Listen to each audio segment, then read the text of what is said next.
ಕಾವೇರಿ ಕೊಳ್ಳದಲ್ಲಿ ಭರ್ಜರಿ ಮಳೆಯಾದ ಹಿನ್ನೆಲೆ ಬೋರ್ಗರಿತಾ ಇದೆ ಮೈಸೂರಿನ ಧನುಷ್ಕೋಟಿ ಜಲಪಾತ. ಕೆಆರ್ ನಗರದ ಚುಂಚನಕಟ್ಟೆ ಬಳಿ ಇರುವಂತಹ ಧನುಷ್ಕೋಟಿ ಜಲಪಾತ ಪ್ರವಾಸಿಗರನ್ನ ಈಗ ಕೈ ಬೀಸಿ ಕರೀತಾ ಇದೆ. ರುದ್ರ ರಮಣೀಯ ದೃಶ್ಯಗಳು ಈಗ ಪ್ರವಾಸಿಗರನ್ನ ಕೈ ಬೀಸಿ ಕರೀತಾ ಇದೆ. ಚುಂಚನಕಟ್ಟೆ ಬಳಿ ದುಮ್ಮಿಕ್ತಾ ಇರುವಂತಹ ಜಲಪಾತದ ವೈಭೋಗವನ್ನ ನೋಡುವುದಕ್ಕೆ ಎರಡು ಕಣ್ಣು ಸಾಲದು ಎಂಬಂತೆ ಕಾಣಿಸ್ತಾ ಇದೆ. ಕೆಆರ್ ನಗರದ ಚುಂಚನಕಟ್ಟೆ ಬಳಿ ಇರುವಂತಹ ಧನುಷ್ಕೋಟಿ ಜಲಪಾತ ಈಗ ವೈಭವಿಸ್ತಾ ಇದೆ. ಮಳೆ ಹೆಚ್ಚಾಗಿ ಇರುವಂತಹ ಕಾರಣ ಈಗ ಜಲಪಾತದ ದೃಶ್ಯಗಳು ಬಹಳ ಮನಮೋಹಕವಾಗಿ ಕಾಣಿಸ್ತಿದ್ದಾವೆ. ಅದೇ ರೀತಿಯಾಗಿ ಪ್ರವಾಸಿಗರನ್ನ ಕೈ ಬೀಸಿ ಕರೀತಾ ಇದೆ.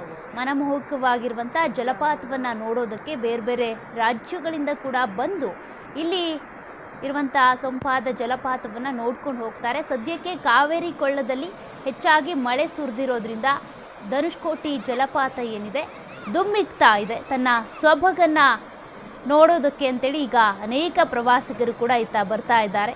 ಪ್ರವಾಸಿಗರನ್ನ ಕೈ ಬೀಸಿ ಕರೀತಾ ಇದೆ ರುದ್ರ ರಮಣೀಯ ದೃಶ್ಯ.